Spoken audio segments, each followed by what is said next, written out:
All right, here we go. Hello, everyone, and welcome back to Two Guys and a Bible here on Fulfilled Radio, a voice you can trust. My name is Don K. Preston. I'm the president of Preterist Research Institute of Ardmore, Oklahoma. And right across from me over in Memphis, Tennessee, is William Bell of All Things Fulfilled. William, how you doing? I'm doing fine, Don. Been a long, long day. I don't think I stopped until maybe 3 or 4 this afternoon from getting up around 5 o'clock, and it's been nonstop. Automobile issues, Um, medical issues, one thing after the other, and but finally got a chance to sit down after a while. So well, that's I'm good. good now. My day started at about 1:30. I could not go back to sleep. And, it's just like, I don't know why I'm doing this. I mean, I've only got 11 projects going on in my life, But nonetheless, and so needless to say, about 11 o'clock, I kind of crashed, took a little bit of a nap. And so that helped me a little bit. But as I shared with you Mhm. just before coming on the air, um, Jan and I went to eat somewhere 2:30. I don't know exactly what time it was. Yeah, it was 2:30, 3 o'clock. And all of a sudden, Mr. Kidney Stones started rattling around. I know that I've got one, perhaps two, in the kidney, and they they periodically, rattle around a little bit, and they let me know that they're there.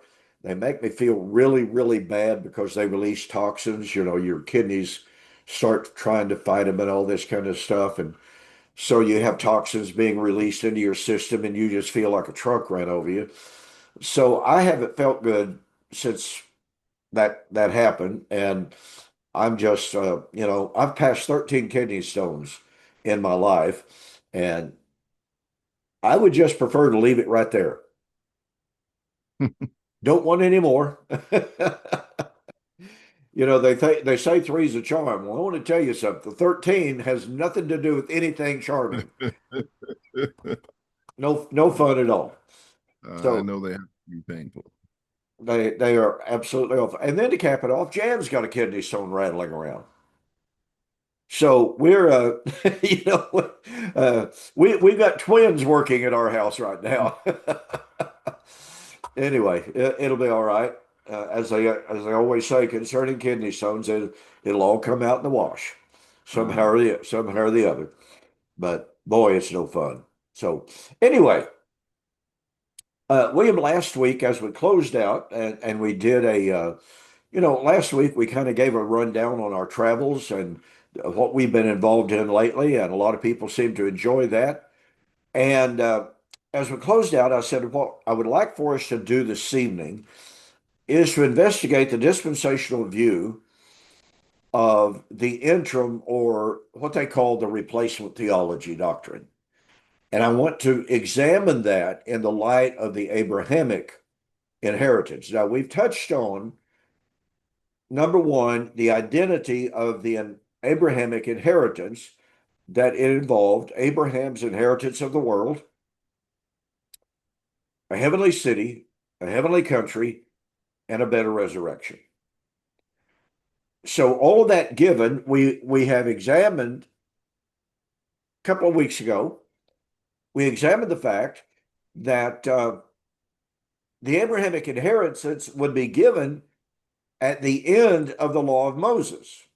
Galatians 3:16 to 22 is emphatic on this. The Abrahamic inheritance could not be received under the law or by means of the law, but it would be given after the law passed away. The law was the schoolmaster to bring us to Christ. After the inheritance, or after the faith has come, we're no longer in schoolmaster, Paul said in Galatians 3:24. So I wanted to do all of that, to examine all of that and compare it with the dispensational view of the Abrahamic inheritance. I want to examine their entire view, their narrative of eschatology that has to do with the rapture, the tribulation, second coming, millennium, new creation, etc. Would you care to lay that narrative out for us in a little more detail? That's a lot. Well, yeah. Well, when I think of what they um, argue in terms of um, their view, it is that um, the prophets, had prophesied that Christ would come, that the kingdom would come, etc. However, because of rejection, that the Jews rejected him, there was a change of plans. And so the church then became an interim for um, God's failure, or the failure of the law and the prophets in terms of what they had originally set forth. The church became this interim replacement until at some point in time in the future, when God will ultimately save Israel. And so you have, these other doctrines of, some of which that you've mentioned here, that they have inserted in the program. And as a result of that, they teach that, the church, the postponement of the kingdom, et cetera, is what we're dealing with now. And we're waiting ultimately for the fulfillment of, God's promises to Israel. Yeah, and let me fill that in just a tiny bit here. That's absolutely correct. But not only do they believe that Jesus offered the kingdom, and you touched on it, he offered the kingdom, but they rejected it, and that made it impossible. That's Thomas Ice's own word in the book End Time Controversy, page 115. Mm-hmm. That the Jewish rejection of Jesus's offer of the kingdom made it impossible for Jesus to establish the kingdom. Now, William, I want to dwell on this for just a moment. If Leora tells you, William, I want you to run down to Walmart, and gives you a list of 5 things. I want you to go down to Walmart and get these 5 things. And you go down to Walmart and you don't come back with a single one of those 5 items. Now, I'm not going to ask you what Leora is going to say, but would she and you consider your trip to Walmart a failure to fulfill what you were sent to do? Oh, absolutely. It would be a failure. No dinner on the table or And didn't I send you down there to get these 5 items? Well, yes. Oh, why didn't you get them? I don't know. Got sidetracked. I don't know. But look here, I got cantaloupe and watermelon and this and that and the other. Was not what I sent you after. right. Okay, so I have asked many, many dispensationalists, and I've tried to do this as kindly and tactfully as possible. Why do you teach a doctrine of failure? Every single one of them have said, I don't believe Jesus failed. And yet you ask them, okay, did he come to establish the kingdom? Yes. Did he offer the kingdom? Yes. Was he able to fulfill the promises, to fulfill the offer and establish the kingdom? No. Why? Because the Jews rejected it. So he wasn't able to do what the Father sent him to do. He wasn't able to do what he came to do. Yeah. Well, then he failed. No, he didn't. And that's how that conversation generally goes until I've had it happen, until all of a sudden the lights come on and they realize, yes, indeed, they are teaching a failed Messiah. I told Thomas Ice in my formal debate with him in Florida in 2008, Thomas, you cannot say that Jesus came at just the right time. That's what the Bible affirms. He came at just the right time. You cannot affirm that he came at just the right time and he came to establish the kingdom, but due to Jewish unbelief, he was unable to do it without teaching a doctrine of failure. And he said, no, that's not what I teach. And I said, Thomas, you can't deny that. A failure to do what you came to do, what you were sent to do, is failure. Well, he just adamantly refused to even acknowledge that. But whether he acknowledges it or not, it's true. So if there are any dispensationalists watching this program, whether tonight, in the morning, or whatever, in the coming weeks and months and even years, it's my hope and my prayer that you will give serious thought to what dispensationalism actually teaches. It teaches a failed Messiah. I've had countless ones of them saying, well, it's just a change of plan in regard to timing. Well, yeah, it is. It's a change of plan. But Daniel 9 set the time. Daniel 2 set the time. Daniel 7 set the time. And that time is come and gone. So that they offer every excuse in the world to justify Jesus not doing what he came to do when he came to do it. And that to me is just an incredibly sad doctrine. What's your assessment of that, William? I think I know what it is. Of course. I mean, I totally agree that, here they are claiming that they believe the scriptures and that they are, following God's plan. And then at the time when it's supposed to be executed, he fails. And then they are the ones who have to come up and try to, reroute the process, try to remake the whole scenario to fit a paradigm that they have, because they can't understand, number one, how it's been fulfilled, and number two, it just upsets their total apple cart, so to speak, of what they do teach. So it's really a sad commentary on believing the scriptures, what they state, and the purpose of God. It certainly cast a huge reflection on God and Christ and his purpose for coming, and just basically makes mockery of the scripture, I would say. Well, I agree with that 100%. And when I reflect on Psalms chapter 2, why do the heathen rage? Mhm. Why do the nations gather themselves against the Lord and against his anointed one? And come, let us set ourselves in array against him. And he who sits in the heavens shall laugh. He shall hold them in derision, saying, yet, and that's got to be one of the biggest three-letter words in all the Bible. Yet, it's kind of like the word but. It's a little bit like the word if. Yet have I set my king on my holy hill Zion. So here is Yahweh the Father saying, the Jews are going to do their worst. Mhm. They're going to do their best to prevent the enthronement of my Messiah. I'm going to laugh at them. And you have Isaiah 42, verses 1 to 6. He, that is Messiah, will not fail nor be discouraged until he has established justice and judgment in the world. Here's a text that just absolutely affirms Jesus was not going to fail in his mission.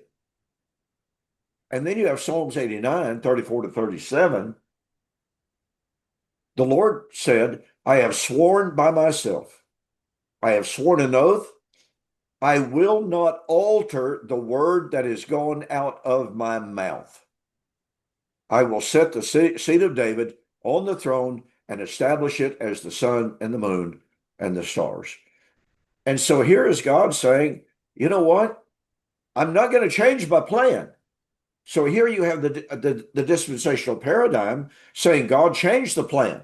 He changed it from the first century to here we are 2,000 years later, and we're still waiting on that plan to be fulfilled. And I'll tell a real quick anecdote here, William. In my very first formal public debate, which was in 1983 with a guy by the name of Don Deal. Pardon me, the debate was held in Shawnee, Oklahoma. And I was talking about the delay, the postponement, the failure of Christ. And he got up there and he said, it's not a failure. It's not a postponement, even. It's just a slight alteration of plans. So I got back up and I said, ladies and gentlemen, my friend here, and he was a friend of mine. We had gone to coffee and all this kind of stuff. He was a real nice guy. Mhm. And I said, my friend says that Jesus came to establish the kingdom, but he couldn't do it because of Jewish unbelief. So God postponed the kingdom count, but that's not a failure. And it's not even a change of plans. Not really. So I said, let's imagine the following scenario. I said, I happen to know that Don doesn't make much money, but let's imagine the following scenario. He and his wife sit down and say, we want to go to Hawaii. We cannot afford it any way, shape, form, or fashion. We're going to start saving today to go to Hawaii. It's going to take us 10 years. If we save X amount of money every week, every month, every year for the next 10 years, we're going to be able to go to Hawaii in 10 years. So I said, let's imagine after 9 years and 11 months, the motor blows up in Don's car. And it takes every single dime of their savings to fix the car. And so Don has to walk in and say, honey, man, I really, really hate to tell you this. We can't go to Hawaii after all because the motor blew up in the car. And we got to use all of our savings to fix it because we got to have our car. And the wife's going, no, no, no, no. And he said, no, no, no, no, don't worry about it. This is not a change of plans. We'll just have to save for another 20 years. But that's okay. We're not changing our plans. And I said, I turned to him and I said, Don, do you think you could convince your wife that that was not be a serious change of plans? You don't think, or do you think you could convince her that your original plan did not fail? He didn't say a word, naturally. And the audience just lost it. I mean, everybody could see you can't make that argument without contradicting yourself and contradicting scripture, more importantly. And So, that would have been a very sensitive issue for the wives, you know. oh my, yeah, yeah. Try to convince her this is not a failure. Yeah. Now, I want to shift gears just a little bit. And the reason I want to do this, William, there's an irony in the theological world, in the evangelical world, that you and I have talked about this a good little bit. This irony goes something like this. The amillennialists have their view, the postmillennialists have their view, the premillennialists have their view, and they all call each other brother and they have kumbaya. They hug each other and say, look, doesn't matter. We're all brethren. We're not going to divide over any of this. But now these preterists are absolute total heretics.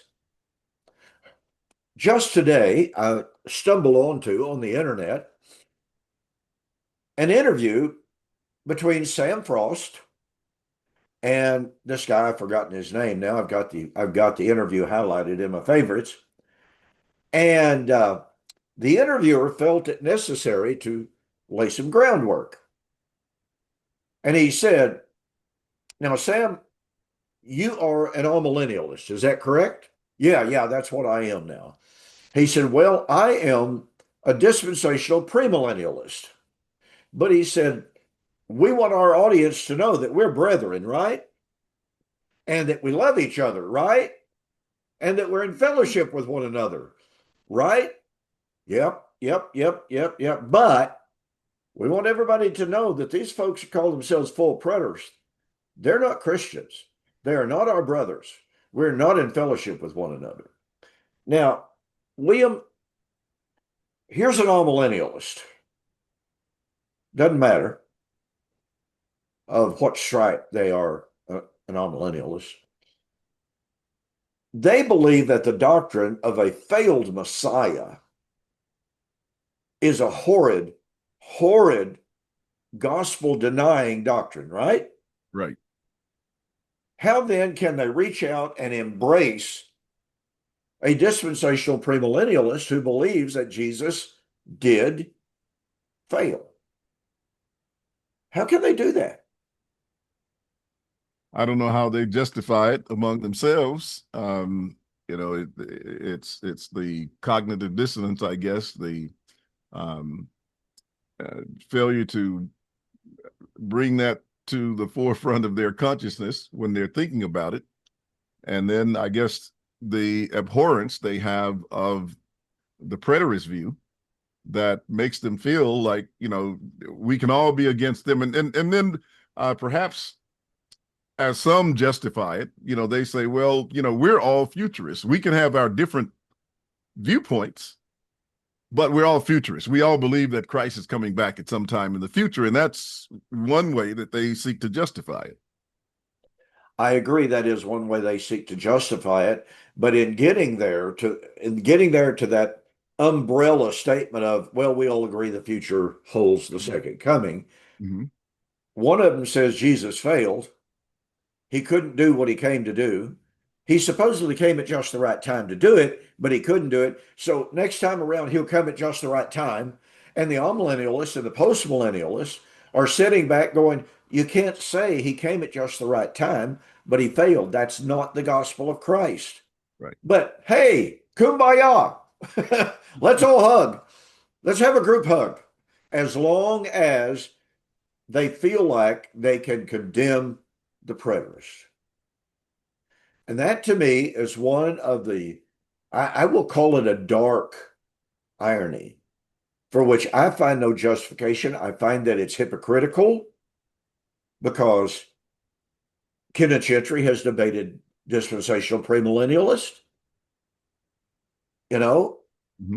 and considers that doctrine to be horrible. He's written against it extensively as anti-gospel. And yet he will say to them, well, as long as you're a futurist, you're okay. Even if you do say Jesus failed, even if you do say that Jesus couldn't do what the Father gave him to do, so he postponed the kingdom, and the church is not the purpose of God after all. You can say that if you want to. We don't agree with it, but as long as you don't like the preterists, then we're okay with you. I just find that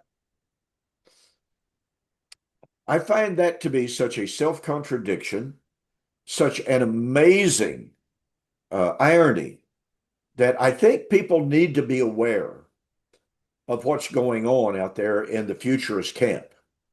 They're willing to pat each other on the back under that umbrella of, oh, we're all futurists. All the while, they absolutely abhor and believe that each other's doctrine. Now, I can understand the amillennialist and the postmillennialist saying, we're awfully close to one another. Mm-hmm. About the only difference between us, the amillennialist believes the world is going to just keep getting worse and worse and worse until Christ comes, while the postmillennialist says, oh, no, no, no, the world's going to keep getting better and better and better. There's not a whole lot of difference other than that between them. So I can understand them both shaking hands and saying, okay, okay, we'll get along. But how both of those schools can then shake the hand in fellowship of dispensational premillennialists who, as we've already pointed out numerous times tonight, say that Jesus, their doctrine says, even if they don't want to say it in those words, their doctrine says Jesus failed, God's purposes failed, the prophetic scriptures failed, but that's okay. Makes no sense to me. It doesn't. It really doesn't. Okay, William. So the premillennialists say that the church is an emergency interim measure. Remember, folks, God's plan, according to the dispensationalists, was for Jesus to come to establish the kingdom, to reign on earth for a literal 1,000 years. And I have to refer to Thomas Ice again. Thomas Ice says, had the Jews not rejected Jesus, he would have established the earthly kingdom and ruled on earth for 1,000 years. William, okay, this is a bit of a digression, but I have to point this out. And I've raised this issue with premillennialists before who have just parroted Thomas Ice's comments. If the Jews would have accepted Jesus, would there have been any necessity for a second coming? No.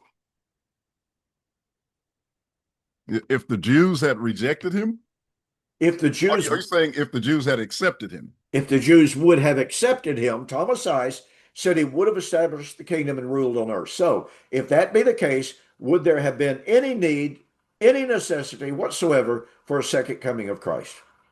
Well, maybe from their perspective, I would think they would say no, but I don't see how they could justify that in view of what's taking place.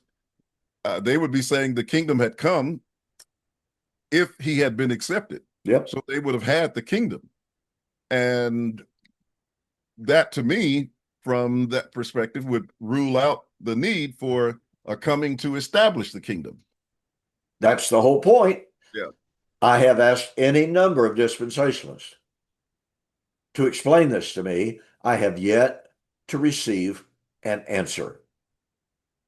If Jesus had not failed, if he would have established the kingdom, he would never have left. He would have stayed on earth for 1,000 years. No second coming. But wait, the second coming is posited as the time of salvation. So they would tell us that all of the constituent elements of the kingdom, salvation, redemption, forgiveness, etc., would have taken place on earth if the Jews would have accepted Jesus. Dispensational premillennialism, logically, now look, folks, they don't accept it because they don't talk about it. And they don't want to think about it because it distorts the entire New Testament narrative. But the fact is, every constituent element of eschatology and soteriology would have been present had the Jews accepted Jesus. There would have been no reason for him whatsoever to go away. He went away. Why? Well, because the Jews rejected him. He was crucified, buried, resurrected, and went back to the Father there to await the time when he would come again to do what, according to dispensationalism? Oh, establish the kingdom. So they have no explanation for this. They cannot explain why Christ will come again unless he failed the first time. They can't explain that. At least I've never had one explain it. And they cannot explain what would happen if Christ would have been accepted. Would he have ever left? I've never had one explain that. Yeah, and then they've got to go back and explain the prophecies that talk about his dying in order to obtain the redemption that was necessary. And not only was that in the prophets, that's in the Gospels as well, where he stated it over and over again that it was necessary for this to occur. And it's, as you've taught before, and as we see in the scriptures, that it was actually satanic for them to resist the fact that he was to go to the cross and die. So that says a lot about their doctrine just within that particular verse. Absolutely right. I mean, when you talk about the prophetic scriptures, we can toss in on top of that as a double helping of serving is the feast days. Mm-hmm. Hello, Passover. Jesus Christ is our Passover, 1 Corinthians chapter 5, verse 6. So from the very initiation of the nation of Israel, it foretold the sacrifice of Jesus, the death of Jesus. And yet the death of Jesus supposedly prevented the accomplishment of God's purposes on earth. Pentecost, the Feast of First Fruits. Mhm. You know, every single one of the feast days foretold either the incarnate passion of Christ or the second coming. Rosh Hashanah, the coming of the Lord in judgment. Yom Kippur, the second coming in judgment. Hello, Sukkot. What is Sukkot? Harvest, coming of the Lord, end of the age. So from the very beginning, pardon me, of Israel's national polity, you have embedded in the feast days the narrative, the entire narrative of Jesus's ministry from his incarnation to his parousia at the end of the age. Mhm. It's all there. How And can, that's yeah, go ahead. such a very powerful paradigm, not just for the dispensationalists, but for all shades of eschatology. I mean, if you miss the feast days and their significance, you've really missed the essence of what Jesus is coming is all about, both first and his second coming, because it's all laid out there, as you say. So the amillennialist ignores that or fails to perceive it. The post-millennialists, as well as the dispensational premillennialists, just failed to acknowledge that particular aspect of it. And yet it's laid out so beautifully when you see it. I remember, I was telling you the previous week when we were talking about, our trips. I was sharing that point with the gentleman as we were discussing, resurrection, not resurrection, but the book of Revelation. And so when I pointed out to him that, Christ had come and that all these things were fulfilled, that was his go-to verse, of course. And as you know, many of their go-to verse, it's Matthew 24:36. He didn't ask for Matthew 24:36 particularly. He asked about Acts 1, 6 and 7.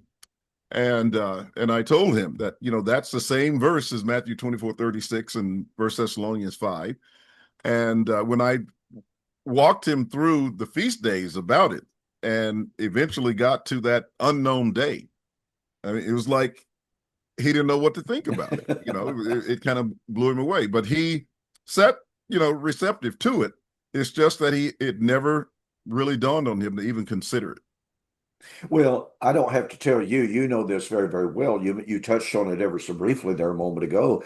In the amillennial world, there virtually no thought is given to the subject of the feast days and eschatology. Mhm. They talk about the Passover. Okay, that's Christ. Feast of unleavened bread. That's the resurrection of Jesus.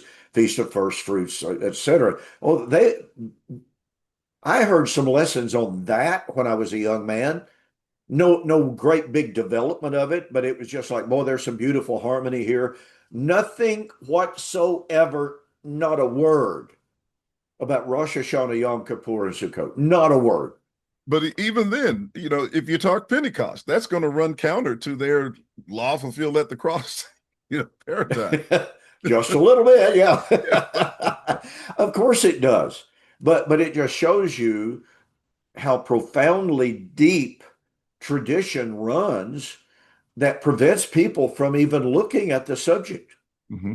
William, when I began studying these feast days, after hearing David Curtis and after visiting with Bill Cannengeiser a good bit, and I started sharing some of this with our Church of Christ brethren, talk about the deer in the headlight look.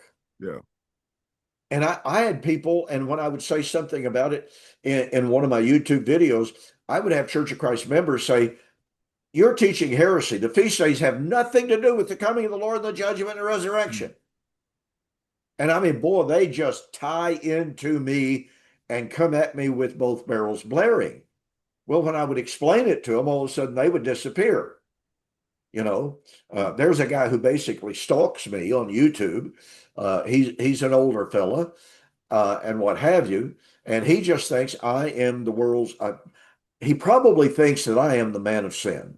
Truth be known, but he calls me every name imaginable from the Bible to call me a false teacher, heretic, et cetera, et cetera, et cetera.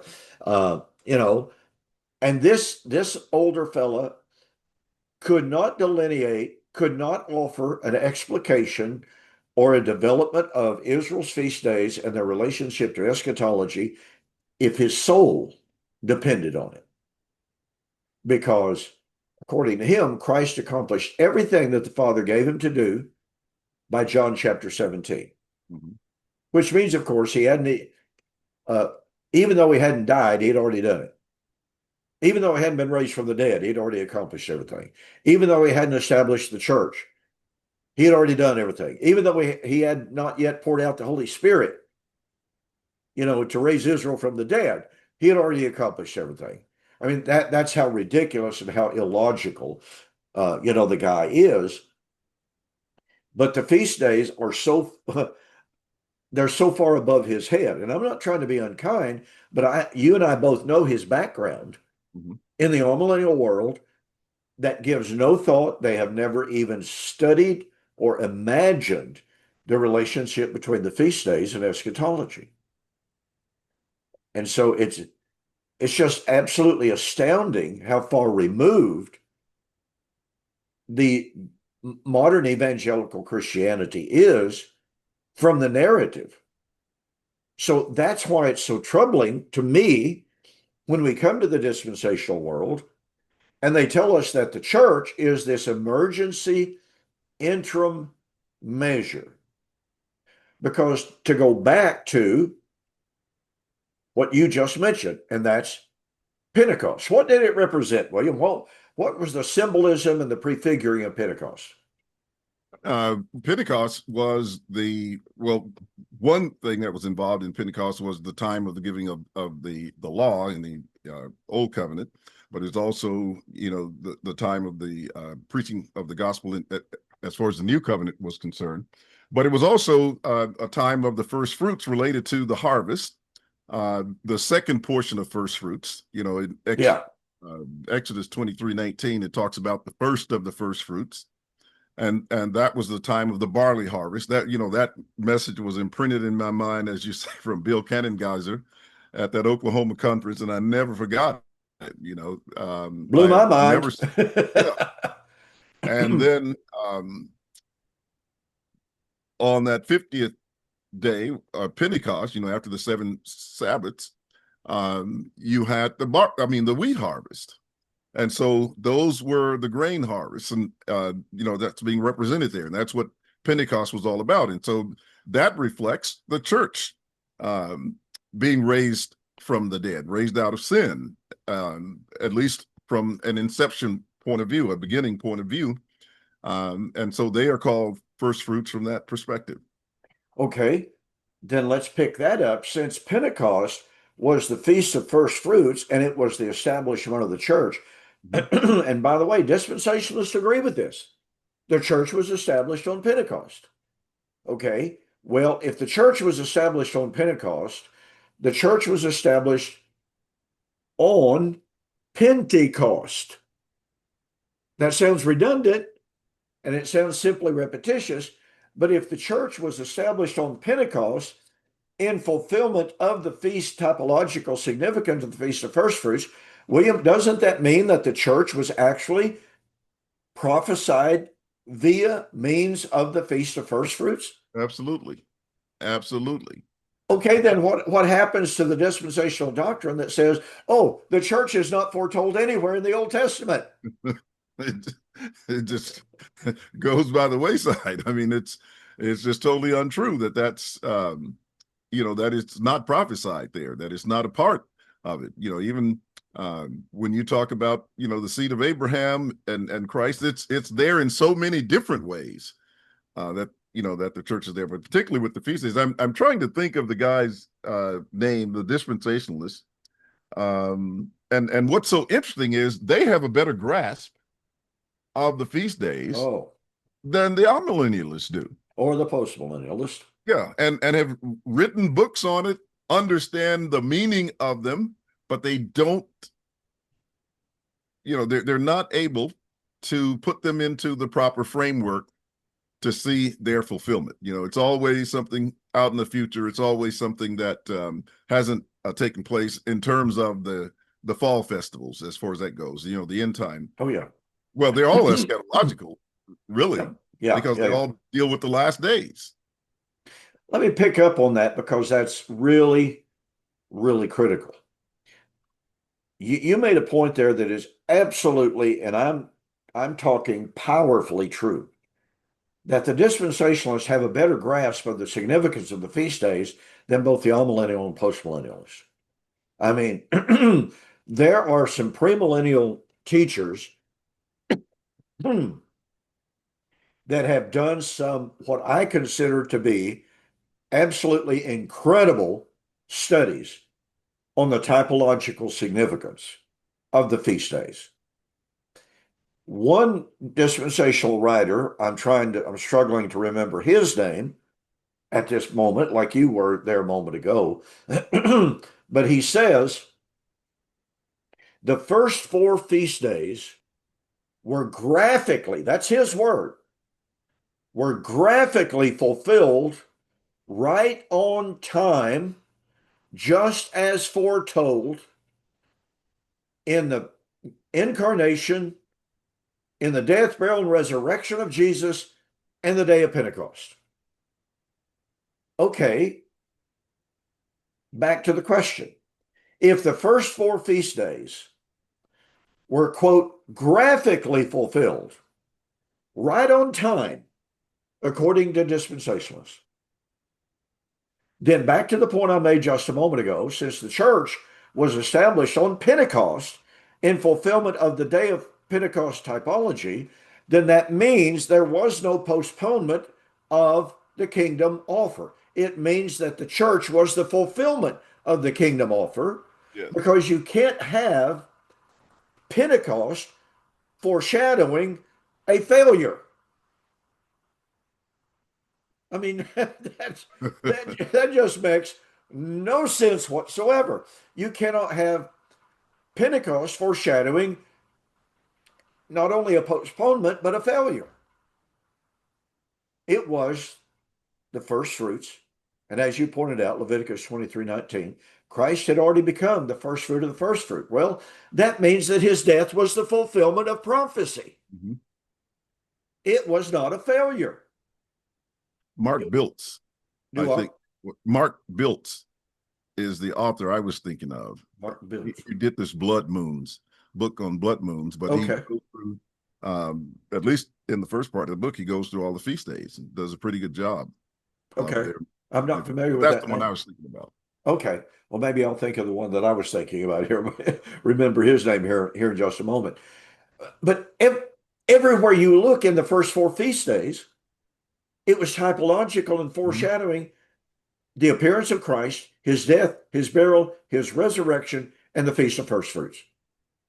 All of those were supposedly things that were unforeseen and unpredicted by the Old Testament in order to bring the church into existence.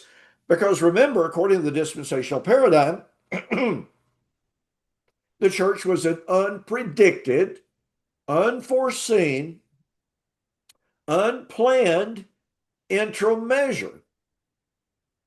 I'm sorry if this sounds repetitious, but since the first four feast days foretold the death, burial, resurrection of Christ and the day of Pentecost, then it foretold, the rejection of Christ, his exaltation through resurrection, and his establishment of the church, all graphically fulfilled on time as foretold.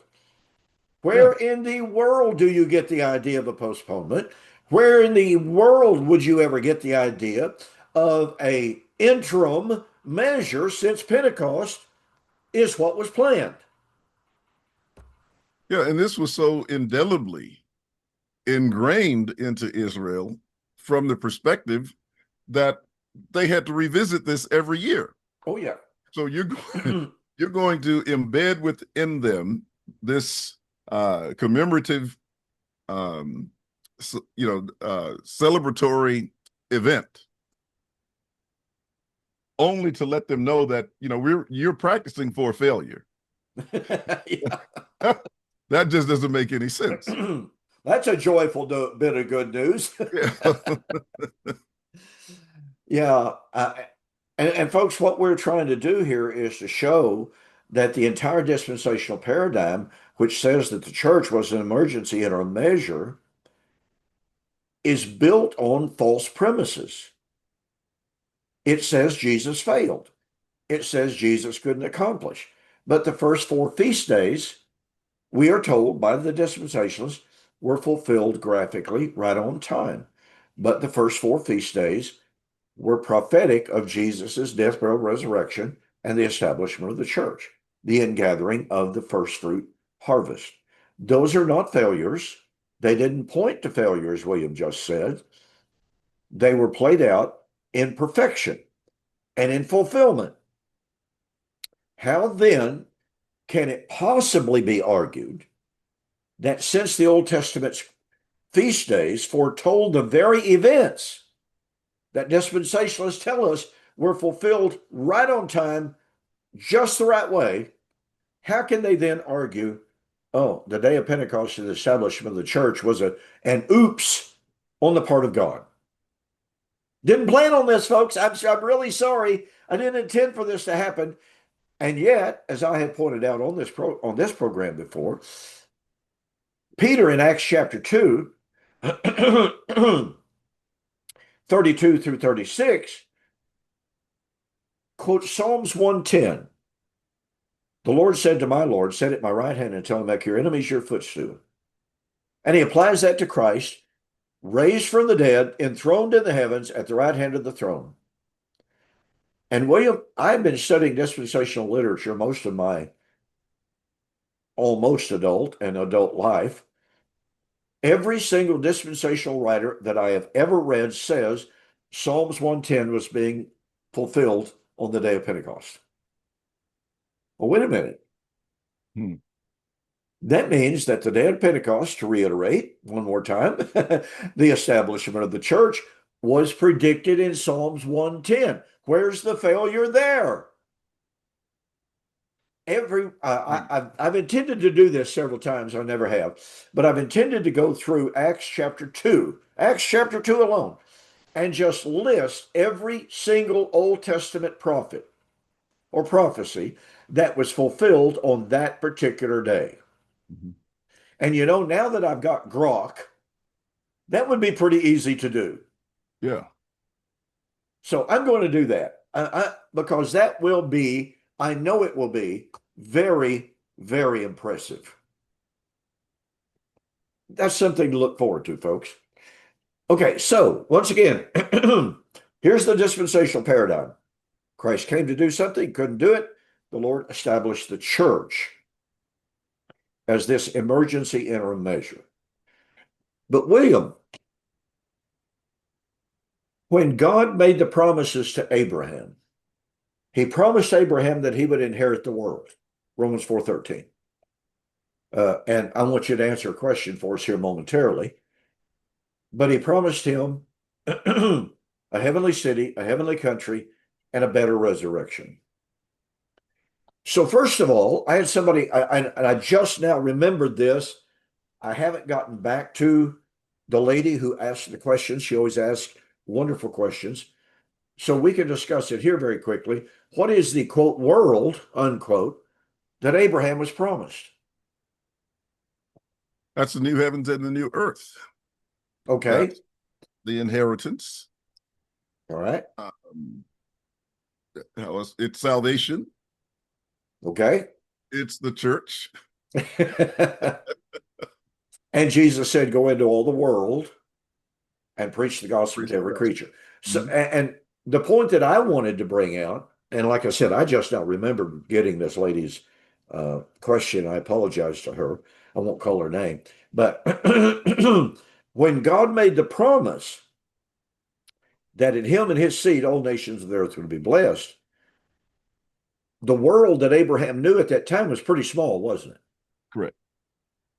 But when Paul comes along, 19 centuries later, and he says Abraham was given the promise to inherit the world.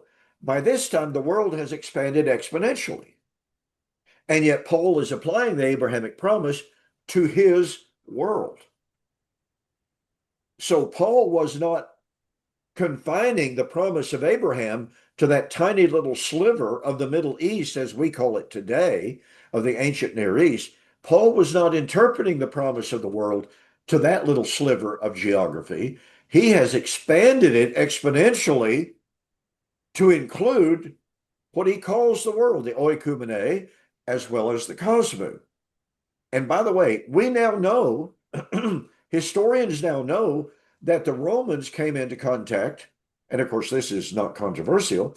Asia was included in that. Pardon me. And it's now strongly suspected, and there's some historical sources, that there was actually contact, limited perhaps, but contact between the Romans and China. And Paul believed that the gospel was intended for the whole world. Well, you have in Isaiah 49 the mention of Sinim, right? Yes. Which is understood to be China, as far as I understand. Yeah, I think you're right. I think you're right. And so even though that contact might have been somewhat limited, it's not like they had vast contacts, but there was certainly contact going on. And so I just thought it was an interesting question, perhaps the ladies watching tonight, because to reiterate the point, and I think it's a very important point, for Paul, the promise that Abraham would inherit the world was not limited to Abraham's own very, very limited geographical knowledge. Was not at all. It included Paul's world. And what would that mean when Jesus said, go into all the world? Did that mean I don't want you going anywhere that you don't know the people already? I only want you to go to people that you already know. Or was Paul possibly saying, and this gets very interesting when we study how the apostles died and where they died. Some of the apostles died in really, really, really far-flung places. And so it's an interesting question, to contemplate, but it gives rise to the idea that in the mind of God, the world that Abraham was due to inherit kept expanding. That's the point I want to make. You think that's a valid point? Yes, I do. Okay. So here we have the Abrahamic promise, and you've already touched on it very briefly there. So he was promised the world, heavenly city, heavenly country, better resurrection. William, you used the terminology. Abraham was promised the new heaven and the new earth. Now, here's where it gets really, really, really critical for the dispensational doctrine of the postponement doctrine and of the church being the interim measure. Let me see how to frame this question. Are you aware, William, I think you are, but are you aware that even dispensationalists viewed the age of Moses and the law as an interim measure before the establishment of the Davidic kingdom?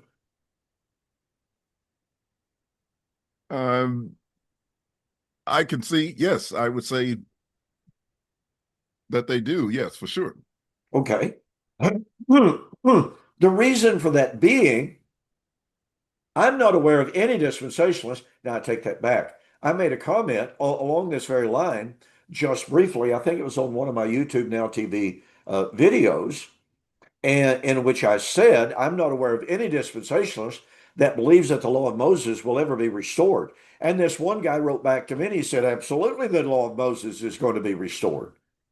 And I was like, well, okay, there you go. Okay. Every time you say nobody believes certain thing, somebody jumps up and said, well, I do. Yeah.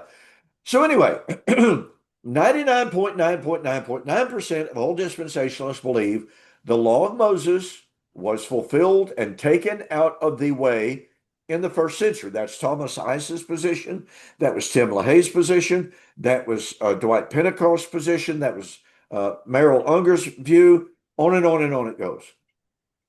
Even among the progressive dispensationalists, Darrell Bach and those like him, they agree the law of Moses was done away. Therefore, my point is that in dispensationalism, the law of Moses was not an emergency, but it was nonetheless an interim measure to exist until the establishment of the Messianic kingdom. Well, wait a minute. The law of Moses ended in the first kingdom, or in the first century. All dispensationalists agree with that, with maybe one personal exception. Since the law of Moses did end, and since the Messianic kingdom was supposed to come at the end of the Mosaic kingdom, then that most assuredly means the church, which was established at the end of the Mosaic kingdom, one of two possibilities. Okay, dispensationalists say, oh, well, the church was only established as the emergency measure, kingdom failed, kingdom was postponed, etc. Or maybe, just maybe, since the church, as we've already pointed out, was predicted through the feast days as part and parcel of God's eschatological narrative, since the death, burial, and resurrection of Christ and the establishment of the kingdom was established or foretold in the first four feast days, then that means that what happened on Pentecost was not an interim measure. Right? That's correct. Okay. So that criteria of the kingdom coming at the end of the law of Moses, although Pentecost was not the end of the law of Moses for sure, but nonetheless, the idea of law of Moses kingdom played out on the day of Pentecost. But instead, the law of Moses, an interim measure, was discontinued. The church was established as another emergency interim measure. So in reality, dispensationalism has two interim measures. Now that raises the question of, where do we find that in the Bible? I don't find two interim measures. And that takes us back to Galatians chapter 3, does it not, William? Right. 16 and following. And we've only got 2 minutes, but walk us through very, very quickly Galatians 3, 18 and following, in which Paul tells us that the Abrahamic promise of the new heaven and new earth, and we'll have to pick this, pardon me, we'll have to pick this up next week to identify the Abrahamic inheritance as indeed the new heaven and new earth, and to show the implications of that for dispensationalism, because dispensationalism completely misplaces the Abrahamic promise. So anyway, here is Paul in Galatians 3, 18 and following, telling us something about when the Abrahamic promise would be established, when it could not be given. Share that with us very, very quickly. All right. Well, it could not be given under the law, because he says if the inheritance is of the law, it is no longer of promise. And so that separates it from the law. He says, but God gave it to Abraham by promise. And therefore, what purpose did the law serve? It was added because of transgressions till the seed should come.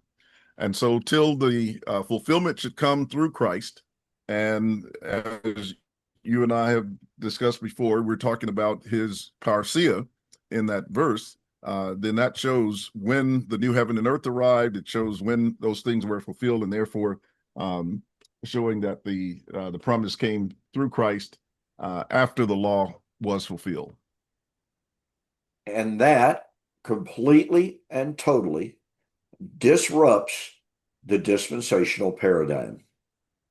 And next week, we will talk about the new heaven and new earth as the Abrahamic inheritance and how the dispensationalist paradigm completely and totally misses the point of the new heaven and the new earth. They put the new heaven and new earth at the end of the millennium. Well, I agree with that 100%. But dispensationalism fails to see where Scripture puts the arrival of the new heaven and new earth from Isaiah 65, Isaiah 66, and Revelation. We'll do that next week. In the meantime, good study, William. Appreciate your thoughts as always. Thanks for being with me. And folks, thank you for joining us here on Two Guys and a Bible on Fulfilled Radio, a voice you can trust. With that, I'll say good night. God bless. All right. Good night. All right, man. Okay. Yeah. I got to go drink some more cranberry juice. I I'm don't going to know. drink some watermelon juice. Do what? I'm going to drink some watermelon juice. We bought 2 watermelons. They were bad. We took those 2 back, and I grabbed 2 more. One of those were bad, and one of them was kind of bland. It wasn't sweet but I decided to keep it. And so this morning I got up, and as soon as I finished taking my walk, I went down to a different store. And Yeah. man, they had some nice ones. And I brought it home, sliced that baby and cut it. And it was good, juicy and sweet. So I just took the one that I had and scraped it all out, made me some watermelon juice. And actually, the watermelon juice is sweeter than the watermelon one. Yeah. You know, Jan and I have not even had a watermelon this year, and normally we get some. There's a guy on the way into town. Mhm. Goes gets melons in the back of his pickup, sits under a tree, puts out a sign, and sells watermelons all day long. Yeah, And we got a guy down the street that does that. yeah, and they're normally really, really good. But Jan, well, I'll just say this: Jan is not the best at picking out melons. She Mhm. bought a cantaloupe the other day, and that thing was hard as a rock. She finally threw it away, and I said, "Well, why did you pick it?" "Well, I don't know. It's just it looked good." I said, "Darling, that's not the test. You got to thump those things, you know." Mhm. So anyway, she finally threw it out. I didn't even try to get a bite of it, but it's about time to get a watermelon because we both love them. All right, man. Good night. Okay, good night.